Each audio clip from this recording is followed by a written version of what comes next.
Bismillahirrahmanirrahim. Assalamualaikum warahmatullahi wabarakatuh.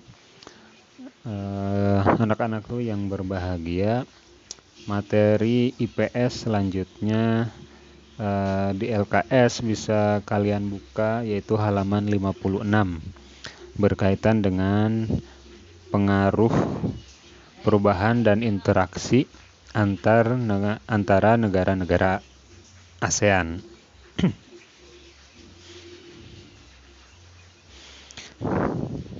Nah, bisa kalian lihat di slide yang kedua di sini bahwa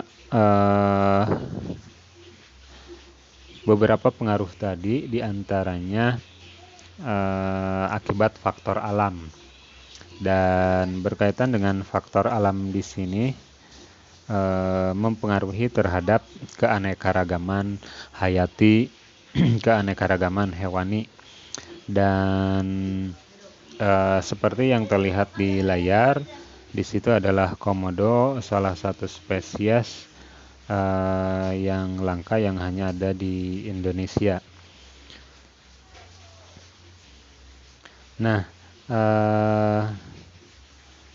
keberagaman tadi diantaranya dipengaruhi oleh beberapa faktor, mulai dari faktor iklim, faktor geologi, dan juga faktor yang lainnya.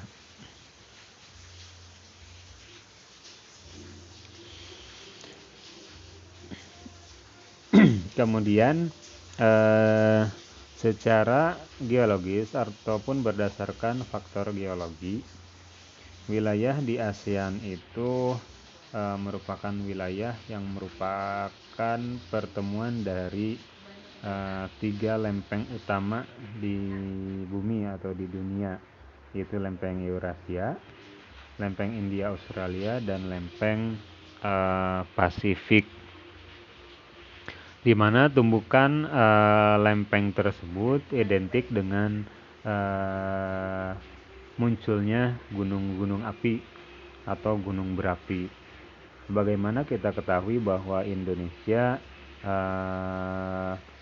dikenal juga dengan The Ring of Fire, wilayah cincin api. Banyak sekali gunung berapi yang masih aktif. Nah, rangkaian gunung di kawasan Asia Tenggara tadi, atau di kawasan negara-negara ASEAN, dikenal dengan Sirkum Pasifik dan juga Sirkum Mediterania. Pergerakan tadi diantaranya menyebabkan terjadinya gempa bumi. Itu adalah peristiwa di mana adanya tumbukan atau tubrukan antara lempeng-lempeng di perut bumi, seperti itu. Di mana bencana gempa di sini ketika terjadi di laut, diantaranya bisa menimbulkan bencana tsunami seperti yang pada tahun 2006 terjadi di beberapa wilayah Asia Tenggara, termasuk diantaranya di Aceh, yang merupakan daerah yang terkena dampak paling parah.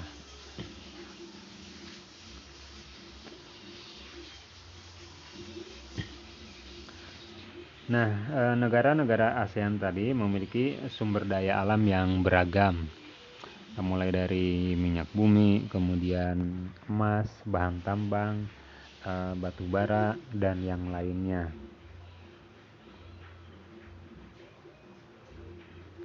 Dan di sini tidak semua negara memiliki sumber daya alam ataupun sumber daya alam yang sama. Salah satu negara yang bisa dikatakan sumber daya alamnya yang sangat minim adalah Singapura.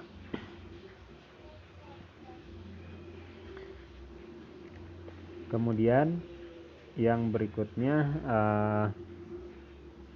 pengaruh perkembangan ilmu atau perkembangan iptek terhadap perubahan ruang.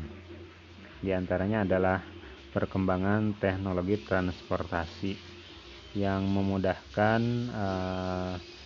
manusia, masyarakat dalam melakukan mobilitas atau perpindahan tempat. Seperti yang terlihat di gambar, di situ adalah kereta. Dan semakin berkembangannya zaman, transportasi cepat itu sangat dibutuhkan. Bagaimana misalkan di wilayah Jakarta ada yang dikenal dengan LRT atau Liquid Rapid kemudian MRT, Mass Rapid Transportation, seperti itu.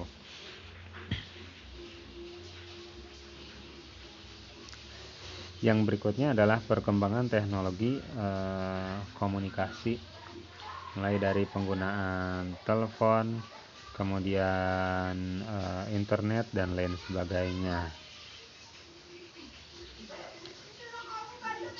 sehingga hal tadi mempengaruhi terhadap komunikasi di wilayah atau di negara-negara ASEAN.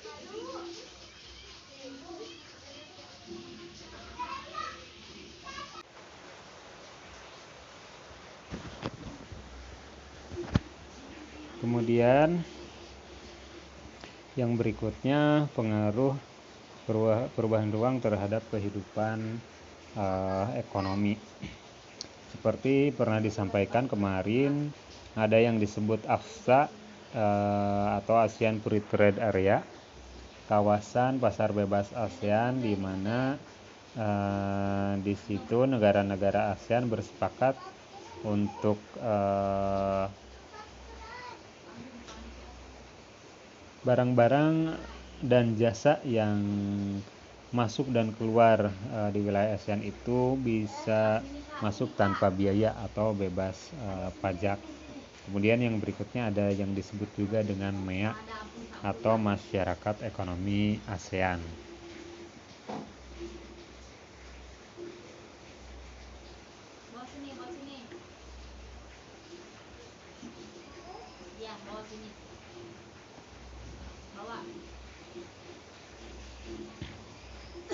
Kemudian selanjutnya pengaruh konversi lahan pertanian ke industri dan permukiman terhadap perubahan ruang dan interaksi antar ruang. Seperti yang terlihat di gambar, di situ menggambarkan dengan kawasan industri yang secara perlahan negara-negara di kawasan ASEAN tadi mulai beralih dari negara yang disebut negara agraris, kemudian berusaha untuk menjadi negara industri ataupun industri sebagai sumber utamanya, pemasukan utamanya. Tetapi berkaitan dengan industri tadi, banyak positifnya tapi banyak juga negatifnya, seperti itu. Seperti diantaranya berkurangnya lahan pertanian, kemudian berkurangnya ruang terbuka hijau atau RTH dan lain sebagainya, termasuk juga efek yang lainnya, yaitu polusi air, udara, ataupun polusi tanah.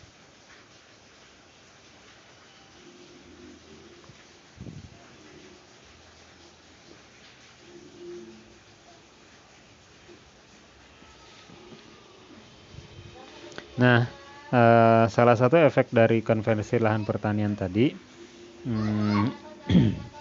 diantaranya berakibat kepada berkurangnya luas sawah karena beralih menjadi industri, sehingga bisa berakibat kepada turunnya produksi padi.